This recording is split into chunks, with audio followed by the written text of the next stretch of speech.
Muito bem. O que é uma recessão? Nós estamos acostumados a ouvir que recessão é quando o PIB é menor que zero ou negativo durante 6 meses. Muito bem, essa definição de recessão é um pouco mentirosa e confusa. Por quê? O que é o PIB? PIB quer dizer Produto Interno Bruto. O PIB é a soma de todas as riquezas que um país produz em um determinado período de tempo. E nessas circunstâncias, falar PIB negativo não tem sentido, porque estaria querendo dizer que em um determinado período de tempo a riqueza criada foi negativa. Não tem sentido. Por que se fala dessa maneira? Como funciona? Bom, vamos supor que esta área que está aqui é o PIB de um país em determinado período. Vamos supor que no período seguinte o PIB é igual a essa área verde que temos aqui. Ou seja, o PIB do segundo período é menor do que o PIB do primeiro período. E a diferença é exatamente essa área que nós temos aqui. Quando você escuta a expressão PIB negativo, quer dizer que a produção de riqueza de um período para outro foi menor em um valor equivalente a essa área que está aí. Normalmente expressado em termos percentuais.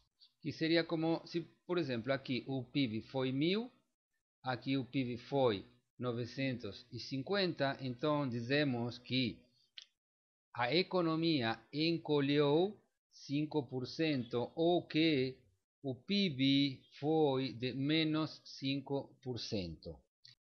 Este 50 de diferença é considerado como uma perda de riqueza. Seria uma coisa assim, mais ou menos como que um ano você ganhou R$ 1000, no ano seguinte ou no mês seguinte ganhou 950, quer dizer, ao todo você depois de R$ 50 a menos para gastar no período. E o resumo disso é que se no final das contas você tem R$ 50 a menos para gastar, você sofreu uma perda de riqueza que equivale a uma destruição de bem-estar ou a um nível de vida inferior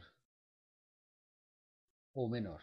Isso é o importante, que você vive pior, não que veio um número feio, como está aqui, que o PIB foi negativo.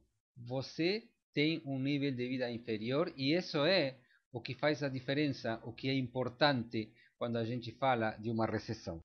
O principal efeito visível de uma recessão é nas empresas, que ganham menos, a rentabilidade cai.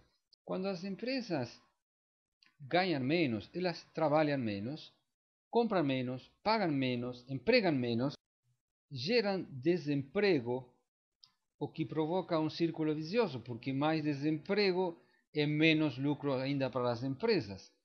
Além disso, nós temos também que o Estado arrecada menos, pelo qual também ele é prejudicado e também, consequentemente, gasta menos. As bolsas caem, a moeda tende a se desvalorizar, o risco da economia aumenta, os capitais fogem, vão embora, e inclusive nós podemos chegar a ter problemas com o sistema bancário, porque a falta de dinheiro, a falta de riqueza gera inadimplência que pode acabar derrubando os bancos, que se os bancos caem vão gerar mais recessão, mais desemprego, mais problemas para o Estado, mais tudo isso que aparece aqui. Uma recessão, sem dúvida, é uma coisa muito ruim. Mas uma coisa é recessão e outra coisa é crise. Por que fazemos essa diferenciação? Porque muitas vezes se confundem os dois termos. Uma recessão não tem por que necessariamente ser uma crise. Quando nós falamos de crise, estamos falando de um evento muito mais grave, muito mais sério, muito mais severo. Estamos falando de perda de riqueza ou de destruição de riqueza e de bem-estar de uma maneira muito mais perversa e muito mais grave do que a gente pode encontrar em uma recessão.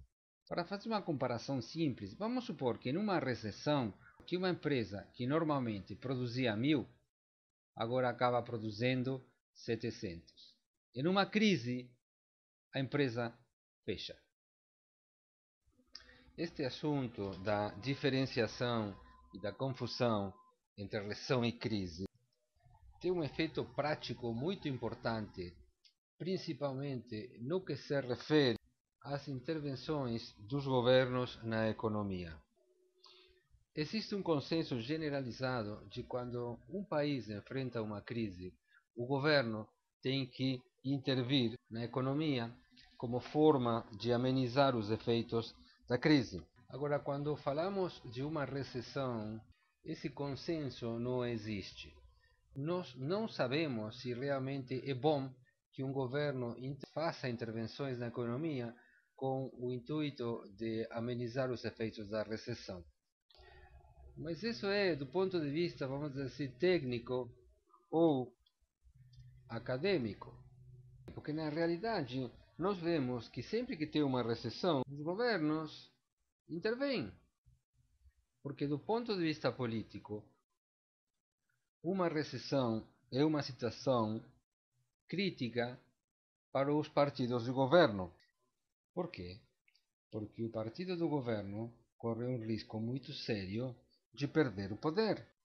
Ele vai ser acusado tanto pela população quanto pela oposição por ter provocado, ou pelo menos não ter evitado, uma recessão que, como falamos, no fim das contas, uma queda do nível de vida.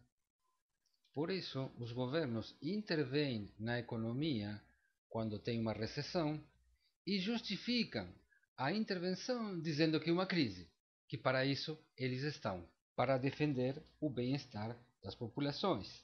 Os governos vêm fazendo isso há décadas. E se a gente para pensar e observar a última crise, é resultado das intervenções políticas, das intervenções dos governos na economia, se preocupando mais por manter os cargos e o poder do que pelo mantenimento do bem-estar das populações. Agora, voltando ao nosso assunto do análise da crise, em particular da Europa, nós que vemos que para passar a crise, os governos interviram de uma forma extremamente agressiva, dando dinheiro, todo o dinheiro que fosse necessário e fosse possível injetar na economia. E gastaram tanto, até o ponto de ficarem quase quebrados. Para eles não quebrarem, o que eles têm que fazer agora?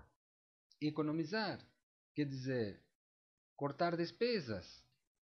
Agora nós estamos numa fase de cortar e cortar despesas. O efeito dessa fase de cortar e cortar despesas pode nos colocar de novo numa forte recessão. Mais forte, inclusive, do que a recessão que num começo, num princípio, quis se evitar. Se essa recessão acontecer, nós temos uma probabilidade muito alta de termos um problema muito sério com o sistema financeiro europeu, quem sabe um colapso bancário. A forte recessão, somada aos problemas dos bancos, é muito provável que provoque a quebra de alguns governos, por exemplo, a Grécia, a Espanha, a Inglaterra. Essas quebras dos governos, acrescentadas pelos problemas do caos do sistema financeiro europeu, é muito provável que dispare uma nova crise ou até um colapso econômico em toda a zona do euro. O que vai acontecer com as dívidas de países como a Grécia, que estariam se afastando do euro com dívidas em euro e com uma própria moeda nova recém-criada, ou com a dívida de países estáveis como a Alemanha em euro, se o euro deixa de existir, ou com a dívida da Inglaterra, que mesmo não pertencendo à zona do euro, vai com certeza estar sendo sugada pelo maremoto europeu. É precisamente desse caos que os mercados financeiros têm medo.